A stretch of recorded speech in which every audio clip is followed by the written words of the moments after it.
Hi ನಮಸ್ತೆ ಎಲ್ಲರಿಗೂ S P S media ಚಾನಲಿನ ಮತ್ತೊಂದು ವಿಡಿಯೋಗೆ ಸ್ವಾಗತ ಸುಸ್ವಾಗತ.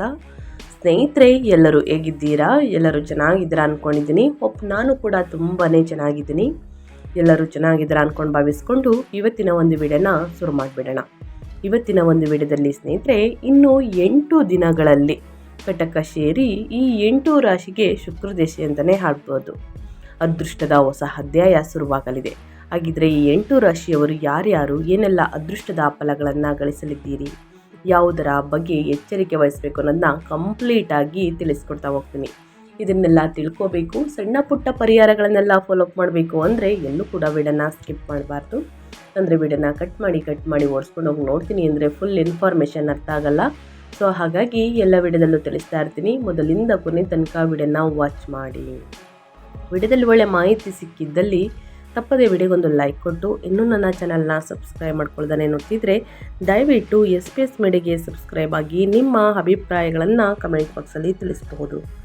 ಯಾರೆಲ್ಲ ಸಬ್ಸ್ಕ್ರೈಬ್ ಮಾಡಿಕೊಂಡು ಪ್ರತಿನಿತ್ಯ ವಿಡಿಯೋ ವಾಚ್ ಮಾಡ್ತಿದ್ದೀರಾ ಅಂಥವರಿಗೆ ಥ್ಯಾಂಕ್ ಯು ಸೋ ಮಚ್ ಅಂತ ಹೇಳ್ತಾ ವಿಡಿಯೋದ ಕಡೆ ಗಮನ ಕೊಟ್ಬಿಡೋಣ.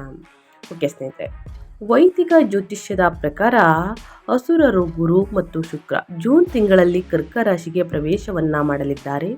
ಅಲ್ಲಿ ಗುರುವಿನ ಜೊತೆಗೆ ಸಂಯೋಗವಾಗುವುದರಿಂದ ಗಜಲಕ್ಷ್ಮಿ ರಾಜಯೋಗಕ್ಕೂ ಕಾರಣವಾಗುತ್ತದೆ. ಪರಿಣಾಮವಾಗಿ 8 ರಾಶಿಗಳ ಜನರು ತಮ್ಮ ವೃತ್ತಿ ಮತ್ತು ವ್ಯಾಪಾರ ಉದ್ಯಮಿಗಳಲ್ಲಿ ಗಮನಾರ್ಹ ಪ್ರಯೋಜನಗಳನ್ನು ಅನುಭವಿಸಬಹುದು. ಹಾಗಿದ್ರೆ ಆ ಲಕ್ಕಿ ರಾಶಿಗಳು ಯಾವ್ಯಾವುದು ಎಂಬುದನ್ನು ನೋಡ್ತಾ ಹೋಗೋಣ ಬನ್ನಿ. ವೈದಿಕ ಜ್ಯೋತಿಷ್ಯವು ಶುಕ್ರನನ್ನ ಒಬ್ಬರ ಜೀವನದಲ್ಲಿ ಸಂತೋಷ, ಭವ್ಯತೆ, ಐಷಾರಾಮಿ ಮತ್ತು ಭೌತಿಕ ಸೌಕರ್ಯಗಳನ್ನು ನೀಡುವಂತಹ ಪ್ರಾಥಮಿಕ ಗ್ರಹವೆಂದು ಪರಿಗಣಿಸಲಾಗುತ್ತದೆ.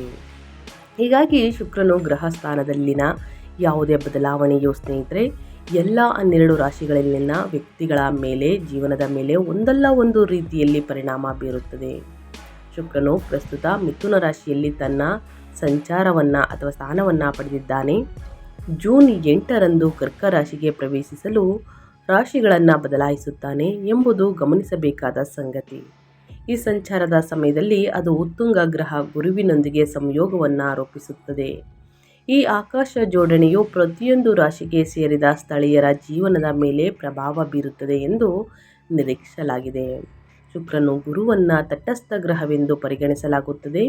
ಐಷಾರಾಮಿ ಅಂತಂದರೆ ಸ್ನೇಹಿತರೆ, ಪರಿಣಾಮವಾಗಿ ಈ ನಿರ್ದಿಷ್ಟ ಗ್ರಹಗಳ ಸಂಯೋಜನೆಯು ಹಲವಾರು ರಾಶಿಗಳ ಜನರಿಗೆ ಹೆಚ್ಚು ಪ್ರಯೋಜನಕಾರಿ ಆಗಬಹುದು.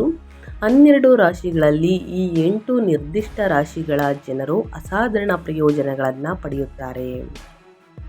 ಶುಕ್ರನು ಕರ್ಕಟಕ ರಾಶಿಗೆ ಸಾಗಣೆಯಿಂದ ಯಾವ ರಾಶಿಗಳು ಪ್ರಯೋಜನವನ್ನು ಪಡೆಯುವಂತಹ ಸಾಧ್ಯತೆ ಇದೆ ಎಂಬುದನ್ನು ಸಂಪೂರ್ಣವಾಗಿ ತಿಳಿಯಲು ವಿಡಿಯೋವನ್ನು ಕೊನೆ ತನಕ ವಾಚ್ ಮಾಡಿ. ವೇದ ಜ್ಯೋತಿಷ್ಯದ ಪ್ರಕಾರ ಅಸುರರು ಗುರುವಾದಂತಹ ಶುಕ್ರನು ಸ್ನೇಹಿತರೆ 2026 ಜೂನ್ 8ರಂದು ಸೋಮವಾರ ಸಂಜೆ 5:47ಕ್ಕೆ ಕರ್ಕಟಕ ರಾಶಿಯನ್ನು ಪ್ರವೇಶಿಸುತ್ತಾನೆ. ಇದು ಜುಲೈ 4ರವರೆಗೆ ಈ ರಾಶಿಯಲ್ಲೇ ಉಳಿಯುತ್ತದೆ. ನಂತರ ಅದು ಸಿಂಹ ರಾಶಿಗೆ ಸಾಗುತ್ತದೆ. ವೈದಿಕ ಜ್ಯೋತಿಷ್ಯದ ತತ್ವಗಳ ಪ್ರಕಾರ ಗುರುವು ಕರ್ಕಟಕದಲ್ಲಿ ಸ್ಥಾನ ಪಡೆದಾಗ ಉತ್ತುಂಗದಲ್ಲಿಯೇ ಎಂದು ಪರಿಗಣಿಸಲಾಗುತ್ತದೆ. ಗುರುವು ತನ್ನ ಉತ್ತುಂಗ ಚಿಹ್ನೆಯನ್ನು ಆಕ್ರಮಿಸಿಕೊಂಡಾಗ ಅದು ಪೂರ್ಣ ಶಕ್ತಿ ಮತ್ತು ದೈವ ಭಕ್ತಿಯನ್ನು ಪಡೆಯುತ್ತದೆ ಅಂತಲೇ ಹೇಳಬಹುದು. ಮೊದಲನೇ ಅದೃಷ್ಟ ರಾಶಿ ಬಂದು ಸ್ನೇಹಿತರೆ ಋಷಭ ರಾಶಿಯವರಿಗೆ. ಕಟಕ ರಾಶಿಯಲ್ಲಿ ಶುಕ್ರನ ಸಂಚಾರವು ಋಷಭ ಲಗ್ನದಲ್ಲಿರುವಂತಹ ಶುಭಕರ ಫಲಿತಾಂಶಗಳನ್ನು ನೀಡುವಂತಹ ಸಾಧ್ಯತೆ ಇದೆ. ಋಷಭ ರಾಶಿಯವರಿಗೆ ಈ ಸಂಚಾರವು ನಿಮ್ಮ ಜಾತಕದ 3ನೇ ಮನೆಯಲ್ಲಿ ನಡೆಯುವುದರಿಂದ ಧೈರ್ಯ, ಆತ್ಮವಿಶ್ವಾಸ ಮತ್ತು ಕಾರ್ಯಕ್ಷಮತೆ ಹೆಚ್ಚಾಗಬಹುದು. ಸಹೋದರ ಸಹೋದರಿಯರೊಂದಿಗೆ ಸಂಬಂಧಗಳು ಮತ್ತಷ್ಟು ಗಟ್ಟಿಯಾಗುವಂತಹ ಸಾಧ್ಯತೆ ಇದ್ದು ಕುಟುಂಬದ ಸಹಕಾರವು ದೊರೆಯಬಹುದು. ಆದಾಯದಲ್ಲಿ ಹೆಚ್ಚಳವಾಗುವಂತಹ ಸೂಚನೆಗಳಿದ್ದು ಹೊಸ ಆದಾಯದ ಮೂಲಗಳು ಸಹ ತೆರೆದುಕೊಳ್ಳಬಹುದು. ಸ್ನೇಹಿತರೆ, ಈ ಅವಧಿಯಲ್ಲಿ ಕುಟುಂಬ ಅಥವಾ ಸ್ನೇಹಿತರೊಂದಿಗೆ ಪ್ರಯಾಣ ಮಾಡುವ ಅವಕಾಶಗಳು ಎದುರಾಗಬಹುದು. ವ್ಯಾಪಾರ ಕ್ಷೇತ್ರದಲ್ಲಿರುವವರಿಗೆ ಉತ್ತಮ ಆರ್ಥಿಕ ಲಾಭದ ಸೂಚನೆಗಳಿದ್ದು ವಿಶೇಷವಾಗಿ ಪಾಲುದಾರಿಕೆ ವ್ಯವಹಾರಗಳಲ್ಲಿ ನಿರೀಕ್ಷೆಗಿಂತ ಹೆಚ್ಚು ಯಶಸ್ಸನ್ನು ನೋಡುವಂತಹ ಸಾಧ್ಯತೆ ಇದೆ. ಸಂವಹನ, ಬರವಣಿಗೆ, ಮಾಧ್ಯಮ, ಮಾರ್ಕೆಟಿಂಗ್ ಮತ್ತು ಸಾಮಾಜಿಕ ಮಾಧ್ಯಮ ಕ್ಷೇತ್ರಗಳಲ್ಲಿ ಕಾರ್ಯನಿರ್ವಹಿಸುವವರಿಗೆ ಈ ಸಮಯ ವಿಶೇಷವಾಗಿ ಅನುಕೂಲಕರವಾಗಿರಲಿದೆ. ಉದ್ಯೋಗದ ಕ್ಷೇತ್ರದಲ್ಲಿ ನಿಮ್ಮ ಕೆಲಸಕ್ಕೆ ಮೆಚ್ಚುಗೆ ಸಿಗಬಹುದು ಹಾಗೂ ಕೆಲವರಿಗೆ ವರ್ಗಾವಣೆ ಅಥವಾ ಸ್ಥಳ ಬದಲಾವಣೆಯ ಸಾಧ್ಯತೆ ಕೂಡ ಇದೆ ಅಂತಲೇ ಹೇಳ್ಬೋದು. ಆದರೆ ವೈಯಕ್ತಿಕ ಸಂಬಂಧಗಳಲ್ಲಿ ಸ್ವಲ್ಪ ಎಚ್ಚರಿಕೆ ಅಗತ್ಯ. ಸಂಗಾತಿಯೊಂದಿಗೆ ಸರಿಯಾದ ಸಂವಹನದ ಕೊರತೆ ಅಥವಾ ತಪ್ಪು ಅರ್ಥೈಸಿಕೊಳ್ಳುವಿಕೆ ಸಣ್ಣ ಭಿನ್ನಾಭಿಪ್ರಾಯಗಳಿಗೆ ಕಾರಣವಾಗಬಹುದು. ಆದ್ದರಿಂದ ಪರಸ್ಪರ ಮಾತುಕತೆ, ಅರ್ಥೈಸಿಕೊಳ್ಳುವಿಕೆ ಮತ್ತು ಸಹನೆಯಿಂದ ವರ್ತಿಸುವುದು ಮುಖ್ಯ. ಸಂಬಂಧಗಳಲ್ಲಿ ಸಮತೋಲನ ಕಾಪಾಡಿಕೊಂಡರೆ ಈ ಅವಧಿ ಪ್ರೀತಿ, ಪ್ರಗತಿ ಮತ್ತು ಆರ್ಥಿಕ ಲಾಭವನ್ನು ನೀಡುವಂತಹ ಅನುಕೂಲಕರ ಸಮಯವಾಗಿರಲಿದೆ.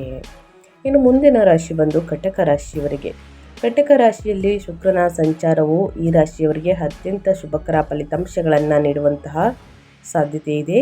ವಿಶೇಷವಾಗಿ ಉಚ್ಚ ಸ್ಥಿತಿಯಲ್ಲಿರುವ ಗುರುಗ್ರಹವು ಲಗ್ನದಲ್ಲಿ ಇರುವುದರಿಂದ ಈ ಸಂಚಾರದ ಸಕಾರಾತ್ಮಕ ಪರಿಣಾಮಗಳು ಇನ್ನಷ್ಟು ಹೆಚ್ಚಾಗಲಿವೆ. ಈ ಅವಧಿಯಲ್ಲಿ ಆದಾಯದಲ್ಲಿ ಗಮನಾರ್ಹ ಏರಿಕೆ ಕಂಡುಬರುವಂತಹ ಸಾಧ್ಯತೆ ಇದ್ದು ಆರ್ಥಿಕ ಸ್ಥಿತಿ ಬಲವಾಗಬಹುದು. ಉದ್ಯೋಗದಲ್ಲಿರುವವರಿಗೆ ಬಡ್ತಿ, ವೇತನ ಹೆಚ್ಚಳವಾಗಬಹುದು ಅಥವಾ ಹೊಸ ಜವಾಬ್ದಾರಿಗಳೊಂದಿಗೆ ಉತ್ತಮ ಅವಕಾಶಗಳು ಕೂಡ ದೊರೆಯುವಂತಹ ಸೂಚನೆಗಳಿವೆ. ಭೌತಿಕ ಸೌಕರ್ಯಗಳು ಮತ್ತು ಐಷಾರಾಮಿ ವಸ್ತುಗಳ ಲಾಭವು ಈ ಸಮಯದಲ್ಲಿ ಹೆಚ್ಚಾಗಬಹುದು. ಹೊಸ ವಾಹನ ಖರೀದಿಸುವಂಥ ಅವಕಾಶ, ಮನೆಗೆ ಸಂಬಂಧಿಸಿದ ಸೌಲಭ್ಯಗಳ ಹೆಚ್ಚಳ ಅಥವಾ ಜೀವನ ಶೈಲಿಯಲ್ಲಿ ಸುಧಾರಣೆ ಕಂಡುಬರುವಂತಹ ಸಾಧ್ಯತೆ ಇದೆ. ಕುಟುಂಬ ಜೀವನದಲ್ಲಿ ಸಂತೋಷ ಮತ್ತು ನೆಮ್ಮದಿ ಹೆಚ್ಚಾಗಲಿದ್ದು ನಿಮ್ಮ ಆತ್ಮವಿಶ್ವಾಸ ಮತ್ತು ಆಕರ್ಷಣೆಯು ಹೆಚ್ಚಾಗಬಹುದು. ಈ ಸಂಚಾರವು ಕಟಕ ರಾಶಿಯವರಿಗೆ ಆರ್ಥಿಕ ಪ್ರಗತಿ, ವೃತ್ತಿ ಬೆಳವಣಿಗೆ, ಭೌತಿಕ ಸೌಕರ್ಯ ಮತ್ತು ಸುಖ ಸೌಲಭ್ಯಗಳು ಮತ್ತು ಜೀವನದಲ್ಲಿ ಹೊಸ ಅವಕಾಶಗಳನ್ನು ತರುವಂತಹ ಅನುಕೂಲಕರ ಸಮಯವಾಗಿರಲಿದೆ. ಇನ್ನು ಮುಂದಿನ ರಾಶಿ ಬಂದು ತುಲಾರಾಶಿಯವರಿಗೆ. ತುಲಾರಾಶಿಯವರಿಗೆ ಕಟಕ ರಾಶಿಗೆ ಶುಕ್ರನ ಸಂಚಾರವು ತುಲಾರಾಶಿಯವರಿಗೆ ಅತ್ಯಂತ ಶುಭಕರವಾಗಿರಲಿದೆ. ಈ ಅವಧಿಯಲ್ಲಿ ಸ್ನೇಹಿತರೆ, ಶುಕ್ರನು ನಿಮ್ಮ ಜಾತಕದ 10ನೇ ಮನೆಯಲ್ಲಿ ಸಂಚರಿಸುವುದರಿಂದ ವೃತ್ತಿ ಮತ್ತು ವ್ಯವಹಾರದ ಕ್ಷೇತ್ರದಲ್ಲಿ ಗಮನಾರ್ಹ ಯಶಸ್ಸನ್ನು ನೋಡುವಂತಹ ಸಾಧ್ಯತೆ ಇದೆ.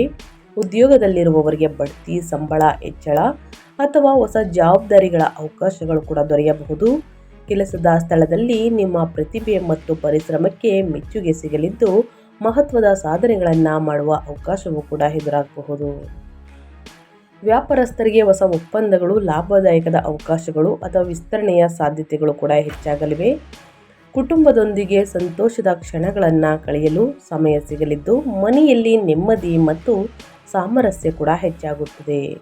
ಸಮಾಜದಲ್ಲಿ ನಿಮ್ಮ ಗೌರವ, ಪ್ರತಿಷ್ಠೆ ಮತ್ತು ಪ್ರಭಾವ ವೃದ್ಧಿಯಾಗುವ ಸೂಚನೆಗಳಿವೆ. ವಿಶೇಷವಾಗಿ ಕಲೆ, ಫ್ಯಾಷನ್, ಶಿಕ್ಷಣ, ರಾಜಕೀಯ ಮತ್ತು ಕಾನೂನು ಕ್ಷೇತ್ರಗಳಲ್ಲಿ ಕಾರ್ಯನಿರ್ವಹಿಸುವವರು ಗಮನಾರ್ಹ ಪ್ರಗತಿ ಮತ್ತು ಸ್ನೇಹಿತರೆ ಯಶಸ್ಸನ್ನು ಕಾಣಬಹುದು. ಆರೋಗ್ಯದ ದೃಷ್ಟಿಯಿಂದ ಈ ಸಮಯ ಅನುಕೂಲಕರವಾಗಿದ್ದು ದೈಹಿಕ ಮತ್ತು ಮಾನಸಿಕವಾಗಿ ಉತ್ಸಾಹ ಮತ್ತು ಚೈತನ್ಯದಿಂದ ಇರುತ್ತೀರಿ. ಒಟ್ಟಾರೆಯಾಗಿ ಸ್ನೇಹಿತರೆ ಏನೆಲ್ಲ ಅದೃಷ್ಟದ ಫಲಗಳನ್ನು ಗಳಿಸಲಿದ್ದೀರಿ ಅಂತ ಕಂಪ್ಲೀಟಾಗಿ ತಿಳಿಸ್ಕೊಟ್ಟಿದ್ದೀನಿ. ಇನ್ನು ಮುಂದಿನ ರಾಶಿಯವರ ಬಗ್ಗೆ ಹೇಳೋದಾದರೆ, ಮುಂದಿನ ರಾಶಿ ಬಂದು ಕನ್ಯಾ ರಾಶಿಯವರಿಗೆ. ಕನ್ಯಾ ರಾಶಿಯ ಜನರಿಗೆ ಸ್ನೇಹಿತರೆ, ಕಟಕ ರಾಶಿಯಲ್ಲಿ ಶುಕ್ರನ ಸಂಚಾರವು ಕನ್ಯಾ ರಾಶಿಯವರಿಗೆ ಬಹಳ ಅಂದರೆ ಬಹಳ ಅದೃಷ್ಟ. ಏಕೆಂದರೆ ಸಾಕಷ್ಟು ಅದೃಷ್ಟದ ಫಲಗಳನ್ನು ಗಳಿಸಲಿದ್ದೀರಿ. ಶುಕ್ರನ ಸಂಚಾರದಿಂದ ಈ ರಾಶಿಗೆ ಸೇರಿದ ಜನರಿಗೆ ಈ ಸಮಯವು ಬಹಳಷ್ಟು ಶುಭವಾಗಿರುವುದು. ಬಹಳ ಸಮಯದಿಂದ ಅಪೂರ್ಣಗೊಂಡಿದ್ದಂತಹ ಕನ್ಯಾ ರಾಶಿಗೆ ಸೇರಿದ ಜನರ ಎಲ್ಲ ರೀತಿಯ ಕೆಲಸಗಳು ಈಡೇರಲಿದೆ.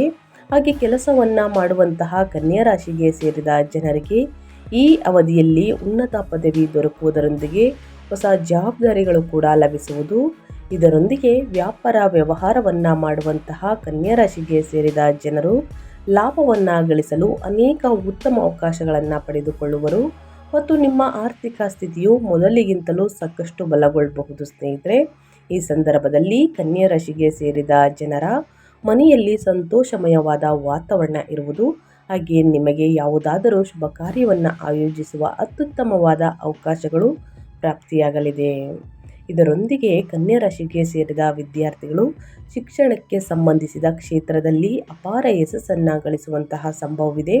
ಒಟ್ಟಾರೆಯಾಗಿ ಜೂನ್ 8ರ ನಂತರ ಕನ್ಯಾ ರಾಶಿಗೆ ಸೇರಿದ ಜನರ ಅದೃಷ್ಟದ ಬಾಗಿಲು ತೆರೆಯಲಿದೆ. ಇನ್ನು ಮುಂದಿನ ರಾಶಿಯವರ ಬಗ್ಗೆ ಹೇಳೋದಾದರೆ ಧನು ರಾಶಿಯವರಿಗೆ. ಧನು ರಾಶಿಗೆ ಸೇರಿದ ಜನರಿಗೆ ಕಟಕ ರಾಶಿಗೆ ಶುಕ್ರನ ಸಂಚಾರವು ವಿಶೇಷವಾಗಿ ಅದೃಷ್ಟವನ್ನು ನೀಡಲಿದೆ. ಸ್ನೇಹಿತರೆ, ಜೊತೆಗೆ ಈ ಸಂಯೋಗವು ನಿಮ್ಮ ರಾಶಿಯಲ್ಲಿ ನಿರ್ಮಾಣಗೊಳ್ಳುವುದು. ಹಾಗಾಗಿ ಈ ರಾಶಿಗೆ ಸೇರಿದ ಜನರಿಗೆ ವಿಶೇಷವಾಗಿ ಅಪಾರ ಲಾಭ ದೊರಕುವುದು. ಹಾಗೆ ವೃಶ್ಚಿಕ ರಾಶಿಗೆ ಸೇರಿದ ಜನರ ಆತ್ಮವಿಶ್ವಾಸದಲ್ಲಿ ಸಾಕಷ್ಟು ವೃದ್ಧಿಯಾಗುವುದು ಮತ್ತು ಸಮಾಜದಲ್ಲಿ ನೀವು ಹೆಚ್ಚಿನ ಗೌರವ ಖ್ಯಾತಿಯನ್ನು ಗಳಿಸಲಿದ್ದೀರಿ. ಇದರೊಂದಿಗೆ ಸ್ನೇಹಿತರೆ, ಶುಕ್ರನ ವಿಶೇಷ ಅನುಗ್ರಹದಿಂದಾಗಿ ವೃತ್ತಿ ಜೀವನಕ್ಕೆ ಸಂಬಂಧಿಸಿದ ಕ್ಷೇತ್ರದಲ್ಲಿ ನಿಮಗೆ ಹೊಸ ಹೊಸ ಅವಕಾಶಗಳು ಪ್ರಾಪ್ತಿಯಾಗುವುದು. ಹಾಗೆ ಆರ್ಥಿಕ ವಿಚಾರಗಳಿಗೆ ಸಂಬಂಧಿಸಿದಂತೆ ಈ ಸಮಯವು ಹೆಚ್ಚು ಬಲಶಾಲಿಯಾಗಿರಲಿದೆ. ಈ ಅವಧಿಯಲ್ಲಿ ಸ್ನೇಹಿತರೆ, ಈ ರಾಶಿಗೆ ಸೇರಿದ ಜನರು ಹಳೆಯ ಹೂಡಿಕೆಗಳಿಂದ ಸಾಕಷ್ಟು ಲಾಭವನ್ನು ಗಳಿಸುವಂತಹ ಸಂಭವವಿದೆ. ಜೊತೆಗೆ ಕುಟುಂಬ ಜೀವನದಲ್ಲಿ ಸಂಬಂಧಿಸಿದಂತೆ ಹೆಚ್ಚು ಸಂತೋಷವನ್ನು ಹೊಂದಲಿದ್ದೀರಿ. ನಿಮ್ಮ ವೈವಾಹಿಕ ಜೀವನವು ಸಾಕಷ್ಟು ಸುಖಮಯವಾಗಿರುವುದು.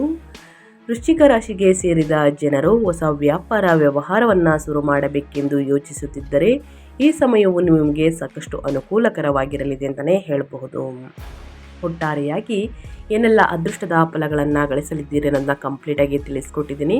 ಇನ್ನು ಮುಂದಿನ ರಾಶಿ ಬಂದು ಸಿಂಹ ರಾಶಿಯವರಿಗೆ. ಸಿಂಹ ರಾಶಿಗೆ ಸೇರಿದ ಜನರಿಗೆ ಕಟಕ ರಾಶಿಗೆ ಸ್ನೇಹಿತರೆ ಶುಕ್ರನ ಪ್ರವೇಶ ಸಾಕಷ್ಟು ಅದೃಷ್ಟದ ಫಲಗಳನ್ನು ಗಳಿಸಲಿದ್ದೀರಿ. ಶುಭ ಸುದ್ದಿ ಲಭಿಸುವಂತಹ ಸಾಧ್ಯತೆ ಹೆಚ್ಚಾಗಿರುವುದು. ಹಾಗೆ ನಿಮ್ಮ ಆದಾಯವನ್ನು ಹೆಚ್ಚಿಸಲು ಈ ಸಂದರ್ಭದಲ್ಲಿ ನೀವು ಹೊಸ ಹೊಸ ಮಾರ್ಗಗಳನ್ನು ಪಡೆದುಕೊಳ್ಳುವಿರಿ ಮತ್ತು ನಿಮ್ಮ ಆರ್ಥಿಕ ಸಮಸ್ಯೆಗಳು ನಿಧಾನವಾಗಿ ಕೊನೆಗೊಳ್ಳುವುದು. ಸಿಂಹರಾಶಿಗೆ ಸೇರಿದ ಜನರು ಕೆಲಸದ ಸ್ಥಳದಲ್ಲಿ ತಮ್ಮ ಕೆಲಸವನ್ನು ಎಲ್ಲರೂ ಕೂಡ ಹೊಗಳುವುದನ್ನು ನೋಡಬಹುದು.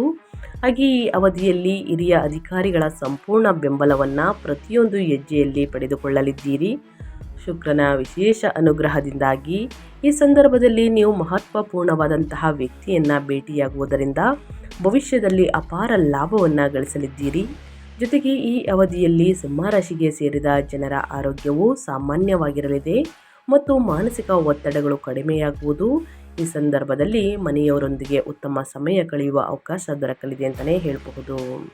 ಇನ್ನು ಮುಂದಿನ ರಾಶಿಯವರ ಬಗ್ಗೆ ಹೇಳೋದಾದರೆ ಸ್ನೇಹಿತರೆ, ತುಲಾರಾಶಿಯವರಿಗೆ. ತುಲಾರಾಶಿಯ ಅಧಿಪತಿ ಶುಕ್ರ ಗ್ರಹವಾಗಿದೆ. ಹಾಗಾಗಿ ಈ ರಾಶಿಗೆ ಸೇರಿದ ಜನರು ಸಾಕಷ್ಟು ಸಕಾರಾತ್ಮಕ ಫಲಿತಾಂಶಗಳನ್ನು ಈ ಸಂದರ್ಭದಲ್ಲಿ ಹೊಂದುವಂತಹ ಸಂಭವವಿದೆ. ಗುರು ಶುಕ್ರರ ಸಂಯೋಗದಿಂದನೂ ಕೂಡ ವ್ಯಾಪಾರ ವ್ಯವಹಾರಕ್ಕೆ ಕೆಲಸಕ್ಕೆ ಸಂಬಂಧಿಸಿದ ಕ್ಷೇತ್ರದಲ್ಲಿರುವಂತಹ ತುಲಾರಾಶಿಗೆ ಸೇರಿದ ಜನರಿಗೆ ಸಾಕಷ್ಟು ಪ್ರಗತಿ ದೊರಕಬಹುದು. ಹಾಗೆ ಈ ಅವಧಿಯಲ್ಲಿ ಧನಲಾಭವನ್ನು ಹೊಂದುವಂತಹ ಉತ್ತಮ ಯೋಗದ ನಿರ್ಮಾಣವೂ ಕೂಡ ಆಗಲಿದೆ ಸ್ನೇಹಿತರೆ. ಇದರೊಂದಿಗೆ ಹೊಸ ಸಂಪತ್ತು, ವಾಹನ ಅಥವಾ ಇತ್ಯಾದಿ ರೀತಿಯ ಸುಖ ಸಮೃದ್ಧಿ ಪ್ರಾಪ್ತಿಯಾಗುವಂತಹ ಯೋಗವು ಕೂಡ ನಿರ್ಮಾಣಗೊಳ್ಳಬಹುದು. ಜೊತೆಗೆ ಈ ಅವಧಿಯಲ್ಲಿ ತುಲಾರಾಶಿಗೆ ಸೇರಿದ ಜನರ ಪ್ರೇಮ ಸಂಬಂಧವು ಇನ್ನಷ್ಟು ಬಲಗೊಳ್ಳುವುದು ಮತ್ತು ವೈವಾಹಿಕ ಜೀವನದಲ್ಲಿ ಸಂತೋಷ ನೆಲೆಸುವುದು. ಸಮಾಜದಲ್ಲಿ ನಿಮ್ಮ ಗೌರವ, ಸಾಕಷ್ಟು ಖ್ಯಾತಿ ಹಾಗೂ ಪ್ರತಿಷ್ಠೆಯಲ್ಲಿ ಹೆಚ್ಚಳವನ್ನು ಹೊಂದುವುದರೊಂದಿಗೆ ನಿಮ್ಮ ಅಪೂರ್ಣ ಕೆಲಸಗಳೆಲ್ಲವೂ ಈ ಅವಧಿಯಲ್ಲಿ ಯಶಸ್ವಿಯಾಗಿ ಪೂರ್ಣಗೊಳ್ಳುವಂತಹ ಸಂಭವವಿದೆ. ಒಟ್ಟಾರೆ ಜೂನ್ 8ರ ನಂತರ ತುಲಾರಾಶಿಗೆ ಸೇರಿದ ಜನರಿಗೆ ಈ ಸಮಯವು ಅನುಕೂಲಕರವಾಗಿರುವುದು ಮತ್ತು ನೀವು ಹೆಚ್ಚಿನ ಲಾಭವನ್ನು ಗಳಿಸುವಂತಹ ಸಂಭವವಿದೆ ಅಂತಲೇ ಹೇಳಬಹುದು. ಏನೆಲ್ಲ ಅದೃಷ್ಟದ ಫಲಗಳನ್ನು ಗಳಿಸಲಿದ್ದೀರಿ ಅನ್ನೋದನ್ನ ಕಂಪ್ಲೀಟಾಗಿ ತಿಳಿಸ್ಕೊಟ್ಟಿದ್ದೀನಿ. ಇನ್ನು ಮುಂದಿನ ರಾಶಿ ಬಂದು ಸ್ನೇಹಿತರೆ, ಮೀನರಾಶಿಯವರಿಗೆ. ಮೀನರಾಶಿಗೆ ಸೇರಿದ ಜನರಿಗೆ ಮನೆಯಲ್ಲಿ ಸಂತೋಷಮಯವಾದ ವಾತಾವರಣ ಇರುವುದು. ಹಾಗೆ ನಿಮಗೆ ಯಾವುದಾದರೂ ಶುಭ ಕಾರ್ಯವನ್ನು ಆಯೋಜಿಸುವಂತಹ ಅತ್ಯುತ್ತಮವಾದ ಅವಕಾಶಗಳು ಪ್ರಾಪ್ತಿಯಾಗಲಿದೆ. ಇದರೊಂದಿಗೆ ಈ ರಾಶಿಗೆ ಸೇರಿದ ವಿದ್ಯಾರ್ಥಿಗಳು ಶಿಕ್ಷಣಕ್ಕೆ ಸಂಬಂಧಿಸಿದ ಕ್ಷೇತ್ರದಲ್ಲಿ ಅಪಾರ ಯಶಸ್ಸನ್ನು ಗಳಿಸುವಂತಹ ಸಂಭವವಿದೆ. ಒಟ್ಟಾರೆಯಾಗಿ ಹೇಳಬೇಕು ಅಂದರೆ ಜೂನ್ 8ರ ನಂತರ ಸಾಕಷ್ಟು ಫಲಿತಾಂಶವನ್ನು ನೋಡಲಿದ್ದೀರಿ. ಇನ್ನು ಮೀನರಾಶಿಗೆ ಸೇರಿದ ಜನರಿಗೆ ಗುರು ಶುಕ್ರರ ಸಂಯೋಗದ ಈ ಸಮಯವು ಬಹಳಷ್ಟು ಶುಭವಾಗಿರುವುದು. ಬಹಳ ಸಮಯದಿಂದ ಅಪೂರ್ಣಗೊಂಡಂತಹ ಮೀನರಾಶಿಗೆ ಸೇರಿದ ಜನರ ಎಲ್ಲ ರೀತಿಯ ಕೆಲಸಗಳು ಈಡೇರಲಿದೆ ಹಾಗೂ ಕೆಲಸವನ್ನು ಮಾಡುವಂತಹ ಮೀನರಾಶಿಗೆ ಸೇರಿದ ಜನರಿಗೆ ಈ ಅವಧಿಯಲ್ಲಿ ಉನ್ನತ ಪದವಿ ದೊರಕುವುದರೊಂದಿಗೆ ಹೊಸ ಜವಾಬ್ದಾರಿಗಳು ಕೂಡ ಲಭಿಸುವುದು. ಇದರೊಂದಿಗೆ ವ್ಯಾಪಾರ ವ್ಯವಹಾರವನ್ನು ಮಾಡುವಂತಹ ಮೀನರಾಶಿಗೆ ಸೇರಿದ ಜನರು ಲಾಭವನ್ನು ಗಳಿಸಲು ಅನೇಕ ಉತ್ತಮ ಅವಕಾಶಗಳನ್ನು ಪಡೆದುಕೊಳ್ಳುವರು ಮತ್ತು ನಿಮ್ಮ ಆರ್ಥಿಕ ಸ್ಥಿತಿಯು ಮೊದಲಿಗಿಂತ ಸಾಕಷ್ಟು ಬಲಗೊಳ್ಳುವುದು. ಸ್ನೇಹಿತರೆ, ಈ 8 ರಾಶಿಯವರು ಏನೆಲ್ಲ ಅದೃಷ್ಟದ ಫಲಗಳನ್ನು ಗಳಿಸಲಿದ್ದೀರಿ, ಯಾವುದರ ಬಗ್ಗೆ ಎಚ್ಚರಿಕೆ ವಹಿಸಬೇಕು ಅನ್ನೋದನ್ನ ಕಂಪ್ಲೀಟಾಗಿ ತಿಳಿಸ್ಕೊಟ್ಟಿದ್ದೀನಿ. ಇವತ್ತಿನ ಒಂದು ವಿಡಿಯೋದಲ್ಲಿ ಒಳ್ಳೆ ಮಾಹಿತಿ ಸಿಕ್ಕಿದ್ದಲ್ಲಿ, ಈ ವಿಡಿಯೋ ಯೂಸ್ಫುಲ್ ಅನಿಸಿದ್ದಲ್ಲಿ ವಿಡಿಯೋಗೆ ಲೈಕ್, ಕಮೆಂಟ್, ಶೇರ್ ಮಾಡಿ ನಿಮ್ಮ ಅಭಿಪ್ರಾಯವನ್ನು ತಿಳಿಸಿ ಅಂತ ಹೇಳ್ತಾ ಮತ್ತೊಂದು ವಿಡಿಯೋ ಜೊತೆ ಮತ್ತೊಂದು ಹೊಸ ಭವಿಷ್ಯದಲ್ಲಿ ಸಿಗ್ತೀನಿ. Thank you for watching.